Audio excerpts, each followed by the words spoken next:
Now, I think one of the most important understandings before we get started is the baseline.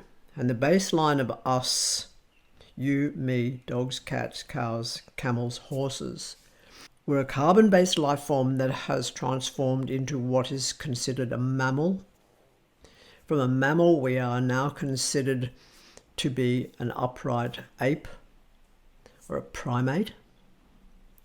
And from that position, we have come to consider ourselves at the very top of the food chain, when nothing could be further from the truth, and in some way inviolate from the aspects of other species critters and their interaction with us. So that a distinct abyss or chasm has been carved by what Bede calls the way of a hostile sword, that's carved an us and them into not only consciousness, but into manifestation in every story, in every culture that we know of, and every society.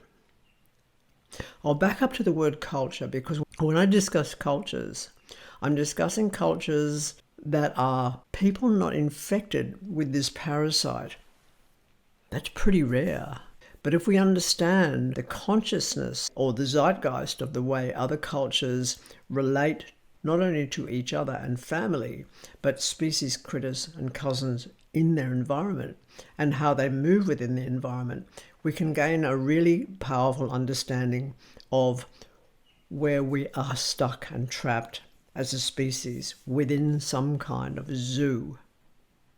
As such, will you please have a look on YouTube at some of the lectures by a man called Wade Davis, and come back to me with this. Lots of discussion is necessary.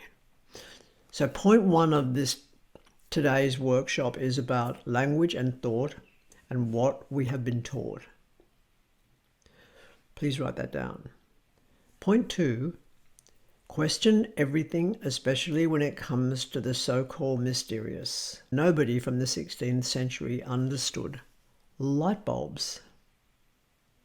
Point three, nothing any of us do, perhaps even think, because thought is also comparative to light insofar as both particle and wave, and you can't catch a thought. You can go back to a thought, but it's never the same as like the water in a river. But nothing that any of us do is without consequences. That is associated with a theoretical law in science that's called the law of congruity, that every action has an equal and opposite reaction.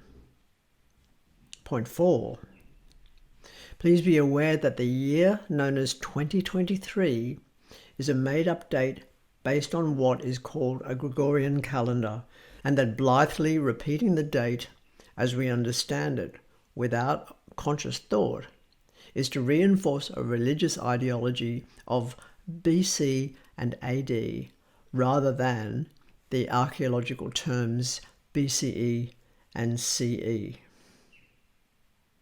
Next point. Language defines us. Language and thought are interwoven tightly. So change language, change thought. Perhaps from there, alter the genome. Who is speaking? Is it us or other? Is there perhaps a symbiote? Because are we also the product of all that we eat, as well as the ancestral microbiome that is the inheritance of your birth? Point six, be aware that when language is altered to enable an animist perspective, an acceptance of misunderstanding by others is imminent. You are not required to justify or explain yourself. It is up to others to either stay or walk away if they do not want to walk with you in this ecology of being. Next thing to discuss, but still on the same theme, mythos and logos. I'll repeat that, mythos and logos. The antiquated ideology of in the beginning was the Word, and the Word was God, whereas mythos is a story or sequence of teachings / explaining stories with no known author. Even the word witch is a rolling word, stemming from a linguistic base where double C is pronounced ch, and wit did not always apply to comedy. 8. Learn to pronounce the words of things correctly. Research as much as you are able the source of words, most of which will take you back to Latin, and that's part of a dilemma that may not even be broken in my lifetime, as I know my lifetime to be. But realize that this work will result in you living acutely aware of both logos and mythos. The problem we face with mythos is that it has come to mean fake. That's A. And B, become acceptable narrative.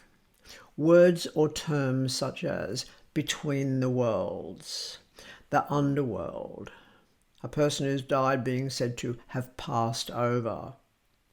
Words that become parroted by people of ideology, from the word pagan to those of perhaps even unrealized Abrahamic source, with hidden or occult demand for thinking and relating within a prescribed frame of reference. But there's a video that I'm going to add now, which is based on the book called The Memory Code by Dr. Lynn Kelly. It's very important, extremely important, because she's coming from a perspective, A, as a skeptic, to do with things associated with mysticism or spirituality or religion. B, she's challenging through research and vast amounts of information what's presented archaeologically as a science, when in actual fact it's anything but. What we're dealing with archaeologically is a repetitious construct passed through the Middle Ages into the current era, always with the twist of Abrahamic or, in this instance, Christianized ideas, for example, of initiation chambers like Bruna Boyne that are considered passage graves, which doesn't make any sense, even down to the whole process of so-called Newgrange in Ireland that's been in use for thousands of years. The astronomy of alignments of standing stones, the astronomy and alignment of certain trackways and certain carvings into the soil are all explained very, very well, but part of an ongoing dialogue we can have together post-video. Point 10, please do not overlap cultural language or practice.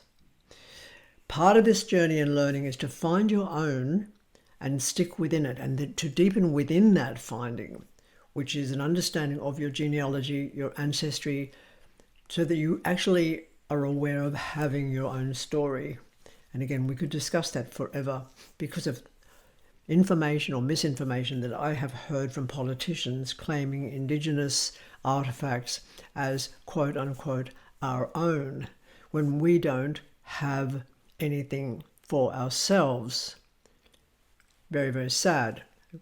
In this instance, when you're discussing this with me, please refer to the 2000 Olympics in Sydney and the introductory ceremony.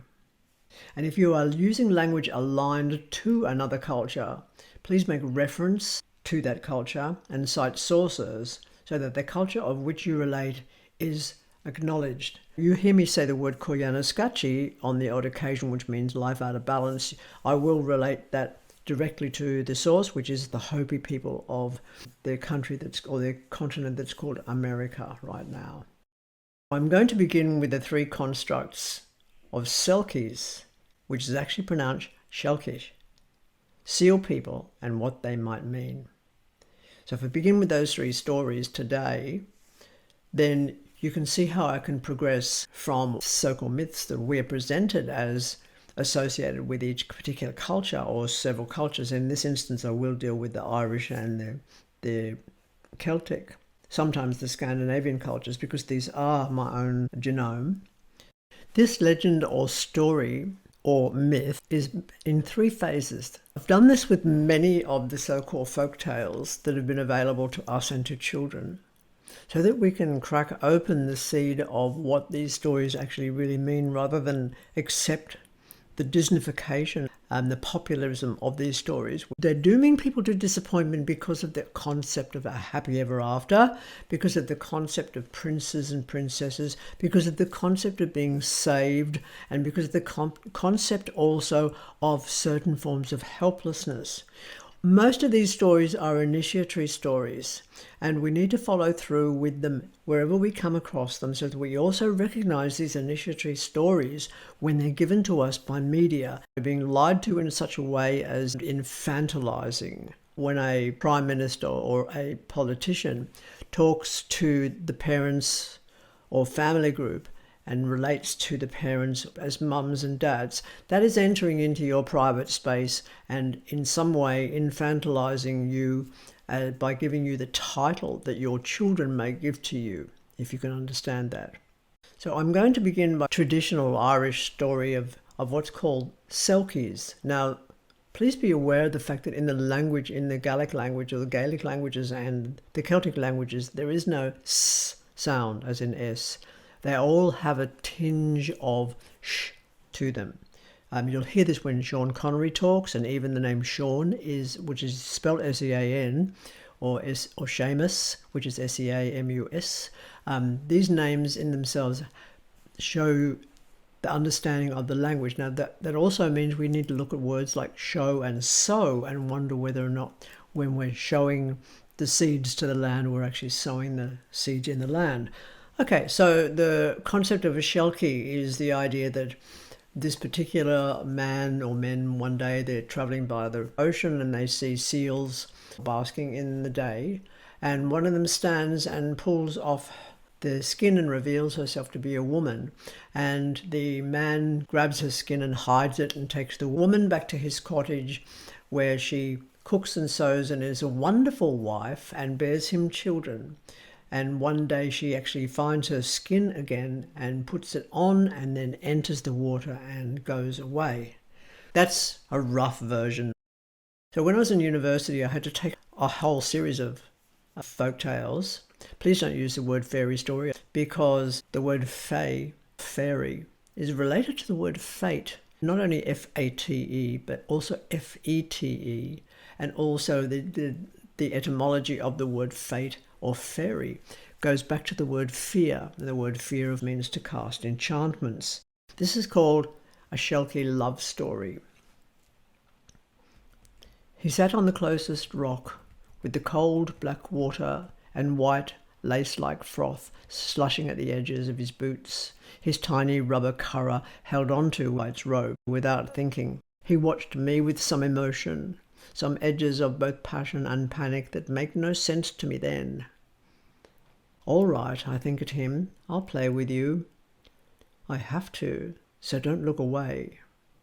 And he did not, so I suppose he heard me thinking. I was slow for him, reaching up and pulling my face away. That first rush of air on my other skin caught my breath, and it was I, not he, who shuddered with surprise. He did not drop his gaze from mine even then, as if to say, I'm with you. Don't be afraid. I give love for that, for he should have been in dread if the stories were true. Then down my neck I rolled it over one shoulder, over the other. Pulled it to below both breasts, enticing. His eyes widened and his nostrils did this little thing, and I knew why. He looked upon the milk-white skin of a woman wherever the silk of my silver pelt peeled away. His breath came faster, deeper, because he knew what I was, and what I could do, and what was to come, and what I would give, and then I would leave him, and all of it I read in his eyes with the deep black centres that grew wider until the rim had all but been pushed aside. No one he knew had ever seen this, he told me later. Only told of it as though it might just once have been real, him covering my freezing flesh with his arms, knowing my pelt would consign the chill onto memory as soon as I clothed my body within. After this, oh, what a gentleman he turned out to be. How could I have resisted? He'd stood in those great boots, that thick woolen jacket covered by a sou'wester that stood out like a sail in the wind, smelling of fish of days gone by, his jeans filthy where he'd rubbed his hands on them after gutting. He dropped the rope to his little boat, and then it was me who could not look away. We'd fished this same wild sea garden for generations, and we'd seen each other 100 times or perhaps 100 times more, and we had so much love to give each other, and I was ripe, and I didn't question that it was to be him. I pushed the pelt down over my hips and knees, and not even to kill him or to do any of the things my mother and her mother had told me that I could do. And why would I?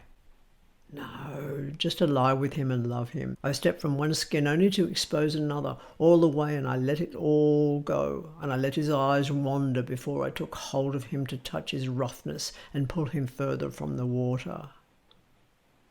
"You just going to leave it?" he whispered, pulling his gloves off and reaching around my shoulders with his salt-stiff jacketed arms, but with hands as careful as could be. As if it, my true nature, would go off on its own. And there was no one else, and the cliff was his. I knew the stories, so I had no fear.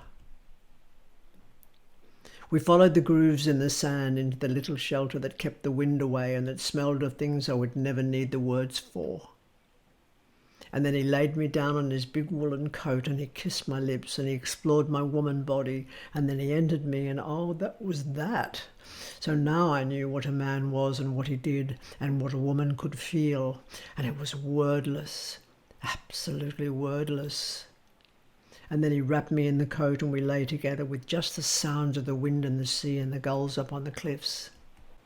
Eventually I sighed and stood and pulled him, frowning, from the floor, and he was sad. It was sad, but I never could have stayed. And unlike the other stories, he walked me to the water's edge, took back his coat and watched and shivered and cried just a little when I stepped into my skin again. I took to the black water, his child within me, and I saw him every day that he came, and we all shared the same wild sea garden as long as he was alive and he knew.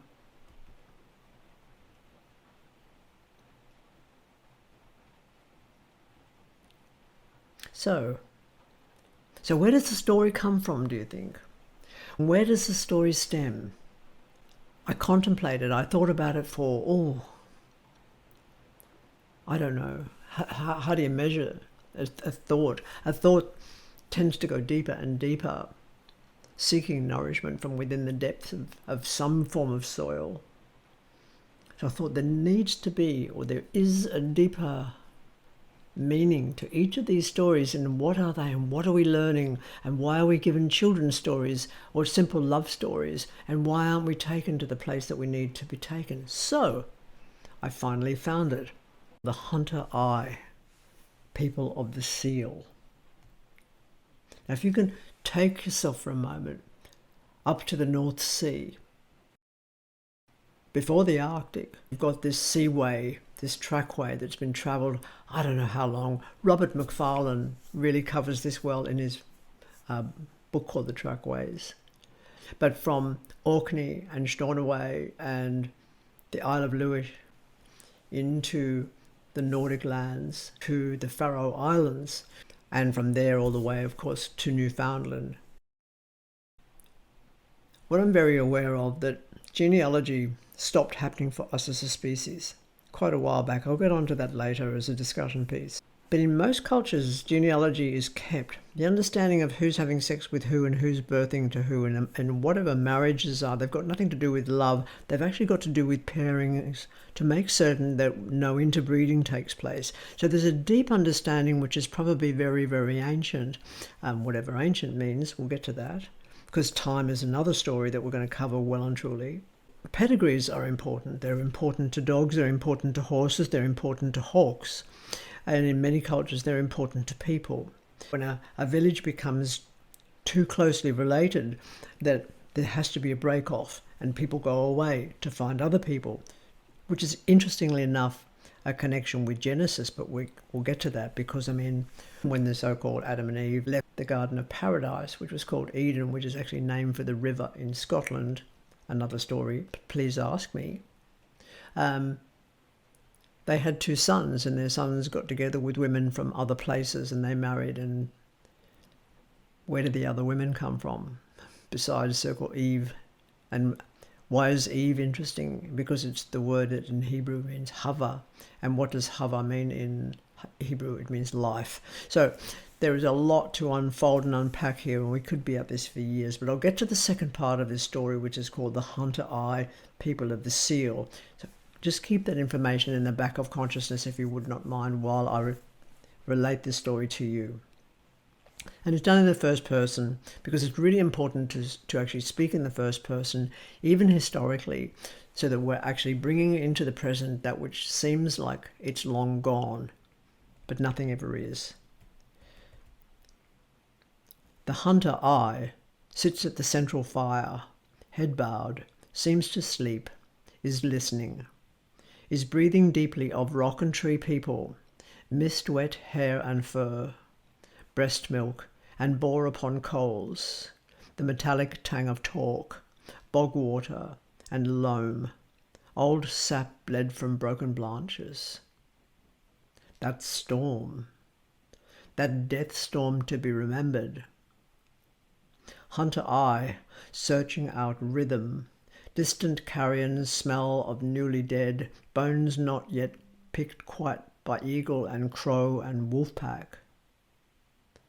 This hunter eye knows all this. It's in the memory of muscle and the story of lore, and the children watch, those that can stay awake this deep into the long night, as one by one and 2 by 2 the others come, silently and frost-breathedly, for what? A new walk?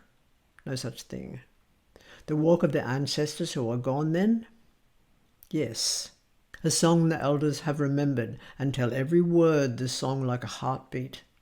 The song of bright-faced hunter, that one, just one hunter, who called softly to her mother her name and her purpose, to just once follow the reindeer, and so learn where they go for the long dark. Of her twin who had gone also, who had never returned, and babies sleeping upon the backs of the ones who will stay, because it's not their time to leave. This hunter eye who is to walk towards the silent, ever-moving colour wind, and the star that nails the world to the sky, green and green, arching and twisting in an erotic, threatening show of power. Northeast is this name, beyond the black earth, beyond the rock of summer coast where the mackerel last spawned, before the ice night slept the otter and the urus cracked the last of the big lake's possible fishing, and we watched them running down the sun, 2, 3 moons withstanding snow beyond the seas of reindeer, warner of the first big ice, and cousin mine the white wolf hunters, and bears to sleeping, to follow the memory of whale blow, the ancestor spring thaw song, to never neglect the land knowing that must be seen or perish. Without this must know but don't remember why story, we, the people, will end this being now. So drummers gather, and the old people, the keepers of all lore, singers of the first day. This hunter eye and the others who are now many dance. Fur thick, feather-haired, bird-boned, and old woman hunter, I, walrus tooth hung, we dance warm-blooded other people, and we dance shark, and we dance spear magic, hunter magic, bird call magic, and ice to stay strong magic, and singers sing white bird, forever shark, and break the ice but not fall in magic. All night, which is every night and every day until no one knows anything except warm-blooded white bird and forever shark. Seal magic. Yes. Seal magic to remember who we remember but don't know why. Just in case we meet them again. Being impolite is not a hunter eye, a hunter way. Then hunter I and the others who are now many walk into the land beyond the story, because everyone, although they sing and rock the children and beat the drum, is silent with hunger, so someone must add to the story. And that is us. And the people we leave behind in the night between night and day cry to remember us. For if we are ancestors and not returners with food, they will care for our children, and they will howl before we become meat for cousins, bear and howler wolf. Cousins, big white crab and slow melt for slow shark. For love of us. Thus, Hunter I and the others travel the winter's end thunder road that moves towards what will be the later spring shoreline after the melt, towards way, way deep into the path of dawnrise. A girdle of land, ice-snow melt, we hope, that will not end until we reach beyond the world, into the endless sea. And it is a long, long road. Biggest seals ever in our stories we now see swim between the ice floes with white-grey whales. Most peculiar, Hunter I decides. Seals within seals, like a many-breasted woman bearing her babies on her belly, moves through the water, paddles like feet, duck seals. Hoi! Hoi! Here! They cry like people, standing on two legs and waving spears pointed towards sky and not at us. Hunter I and the others not so. Feed the people waiting in the long dark by the quiet fires when? Half a sky round? Half a moon ago? Hoya! Hoi! They cry, laughing and rhythm banging on the flank of Mother Seal, she not slowing her swimming through the black deep waters between the ice floes, with white-grey whales passing us by, but not them. Hoi! Hoi, Hunter! Calls and calls as they come close and we're ready to harpoon. Don't hurt us, we are returning to the people. And Hunter, I and others all around me hear the ice crack and the whales tule to each other as they dive and breach and dive and breach. So long we do not say a word or even hear our breathing over the drum song of this heartbeat, saying, who? What is this story? We, all hunters us, be very, very quiet and disregard nothing, for magic is not predictable, and this is not predictable. That the seal says, hoya, hey, and laughs is not predictable. Not a seal, neither a mother seal nor any other seal, but the skins of many sewn about the bone of other kin, floating like an ice floe but faster. Seals, but not seals. People in the skins of seals, harpooning the frozen earth, mooring rope upon the frozen earth, one stepping from the barge with great height and light eyes and smiling teeth and wide open arms. And Hunter, I am in those arms, as warm as flesh that has sat beside the fire, that has rolled in furs for pleasure, and from such as this the babies sometimes come. This face is the same as my brother and my mother, but it is not their face. So the people of the seal have come home, and the hunting magic rights the hunger, and the people of the seal bring stories of another place where they have lived with another people, other people that they love as they love us, to whom they will return. They sing the place they have found, down the river of the sun, the way of the boats they have learned to make to cross the wide, dark sea. They sing the name of the bright-faced person that just one hunter, who called softly to her mother her name and her purpose, to just once follow the reindeer, and so learn where they go for the long dark. Of her twin who accompanied her, of what they found, of a land of fire mountains and of thunder underfoot, and another people, all in the long ago, all still here. Will you stay? No, but we will lie amongst your furs for the remainder of the long dark and roll with you, and so perhaps take babies when we go. The children of the seal are we, just as you, Hunter, you, are daughter of the white wolf, And that person walking with that drum is the caller to the thunder and the hunting magic. Just as she, over by the river's new flow, is the eagle whisperer, and he is the maker of things of fine-honed bone harpoon. We will love you until the urus return to the valley, until the white-grey whale fills the now pale sky-silver sea with their young as they travel the ways of their ancestors to the southern other.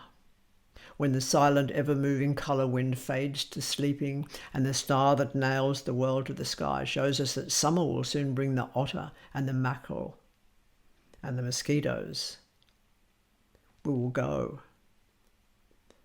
And we will teach you the songs that we know. We will teach them for all of these days. Oh, that is exciting, says the keeper of law, joining I, the hunter, and something else yet to be. Yet to be. To make the seal boat? I have spoken aloud what has only been in dream. I have dared ask this magic. I will take the sea road of the bright-faced person. One day I will take the sea road. Yes, they say, to make the seal boat. And the way to come to you, the stars to come to the land of the fire mountain? Yes. Will the others who are not us kill us? No, they are us also. Then the hunter I will learn the way to come to you. They say the way to come to us and the stars that will lead you to our children. Our children, I think. Yes, our children. I can't call it the end of the story because the story sort of doesn't finish there. So the final message of this particular track is to hear the stories of when Coca-Cola advertises, to hear the stories that lead up to Christmas, to hear the stories of Easter, to hear somebody say, oh my God, to hear somebody say, Jesus fucking Christ, to hear these terminology and wonder why they are part of the dialogue and why we even think them. And then to back off, to hear ourselves speak, to write in ways that are animist and not predictable, to write a memory song, for example, to all the boys who were died and were mutilated in wars created by men behind desks who never used a weapon and who never learned to create a net to catch fish. This is very much an understanding of the pecking order of our society and what's expected of us. We are expected to use the language of the conquerors. And if we have a look at that conquerage, which we will do fairly soon because it's part of this journey, it's part of this understanding. It's pretty much Fairy in the Alley in all its magnificence. We're going to break open the words that we have accepted. And one example of that is the way colonizers utilize their seeming power to overwhelm a culture that's not their own. First of all, because of the idea that they are superior. The idea of superiority really needs to be looked at and understood because nothing's superior to anybody else. Everything just eats everything else, really. In loosening the tight woven threads of language and its manipulation of our consciousness is the work of which? Is the work of unraveling that which holds us in thrall and also keeps us in chains. The understanding, of course, that this is a process of initiation. That's primo. That you question everything. That you even challenge any of the words, like pagan. Of course we use it, but it is an Italian word. And where did the language of Italy come from? And is it a mix of languages from Florence and from Venice? Is it a mixture of languages from Rome? Does it incorporate other languages within it? Where did the Anglo-Saxon language come from? Why was the Anglo-Saxon language imbued so strongly with French? Why did the Saxon lands become known as Germanic? Where is the Nordic countries? Was there once upon a time a Doggerland? There are so many questions. But within it all, part of your journey is to crack open all of the terminology that are used in so-called, why does the word paganism piss me off so much? It so does. And so does the idea of alternative spirituality, because there can be no alternative to spirituality. And what the fuck is spirituality?